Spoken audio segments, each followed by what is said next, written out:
Bonsoir à tous.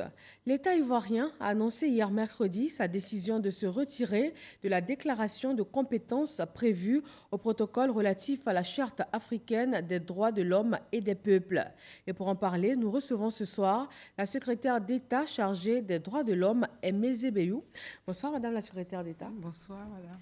Alors pour commencer, est-ce que vous pouvez nous dire en quoi consiste cette déclaration de compétences de la Cour africaine des droits de l'homme et des peuples? Avant de commencer, il est bien de préciser ce qu'on entend par déclaration de compétences. D'abord, il faut faire ressortir les organes chargés de saisir la Cour africaine des droits de l'homme. Quels sont les organes habilités à saisir la Cour africaine des droits de l'homme?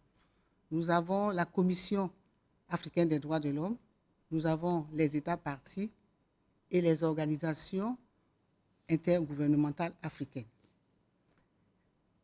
C'est selon les dispositions de l'article 5.1 du protocole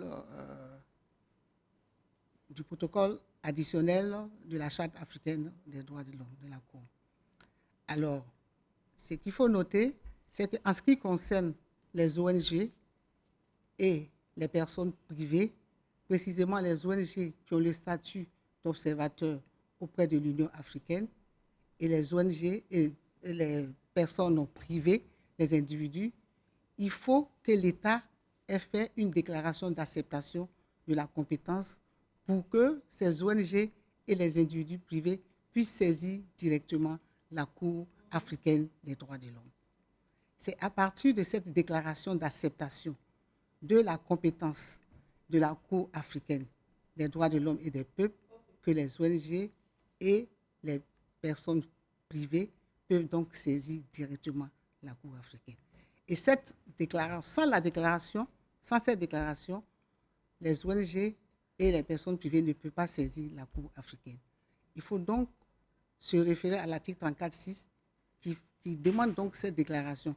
Et c'est par cette déclaration d'acceptation que nous aboutissons à la compétence de la Cour en ce qui concerne spécialement cette catégorie que je viens de citer. D'accord. Et à partir donc de cette déclaration, les ONG ont donc la possibilité donc de saisir directement. Et l'État de Côte d'Ivoire a fait cette déclaration d'acceptation le 19 juin 2013. Aujourd'hui, hier, le 29 avril 2020, l'État de Côte d'Ivoire a décidé donc de retirer sa déclaration de reconnaissance de la compétence de la Cour africaine. Ce qui veut dire que, comme vous venez de le signifier, les ONG ou les personnes civiles ne peuvent plus. Ils ne peuvent plus saisir directement la Cour africaine des droits de l'homme. D'accord. Mais quelles sont les raisons donc du retrait de la déclaration de la Côte d'Ivoire? L'État de Côte d'Ivoire a considéré que les décisions de la Cour africaine portent atteinte à l'autorité, à la souveraineté de l'État de Côte d'Ivoire, créent des dysfonctionnements de nos juridictions nationales et les vident de leurs compétences, voire de leurs attributions. Et ces décisions-là sont considérées comme elles instaurent l'insécurité juridique. Voici les raisons pour lesquelles l'État de Côte d'Ivoire a décidé de retirer sa déclaration de compétence de la Cour africaine des droits de l'homme.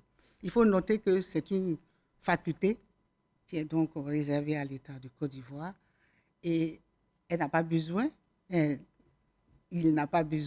de donc justifier, de donner les motifs de son retrait, mais ici, l'État de Côte d'Ivoire a justifié donc les raisons pour lesquelles de son retrait. Voilà, de son retrait. Est-ce que ce retrait-là signifie également que la Côte d'Ivoire ne fait plus partie de la Charte africaine des droits de l'homme et des peuples et de son protocole additionnel qui institue la Cour africaine des droits de l'homme et des peuples également? Non, aucunement. Ça ne signifie pas que l'État ne fait plus partie. L'État de Côte d'Ivoire fait partie de la Charte africaine des droits de l'homme et aussi de son protocole additionnel instituant la Cour africaine des droits de l'homme. Donc la différence est bien nette. La différence est bien nette parce qu'on a constaté sur les réseaux sociaux que l'État se retirait carrément de la Charte africaine des droits de l'homme et de son protocole instituant la Cour africaine. Non, pas du tout. C'est juste cet aspect. En ce qui concerne la saisine directe des ONG ayant le statut d'observateur et des personnes privées.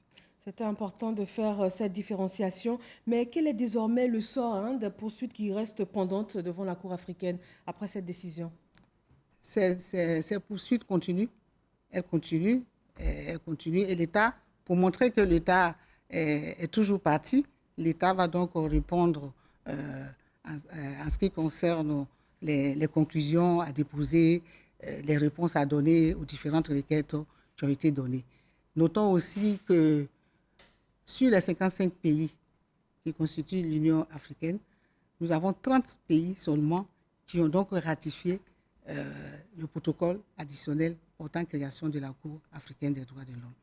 Notons aussi que sur les 30 pays, nous avons 10 pays qui ont fait la déclaration d'acceptation de la compétence.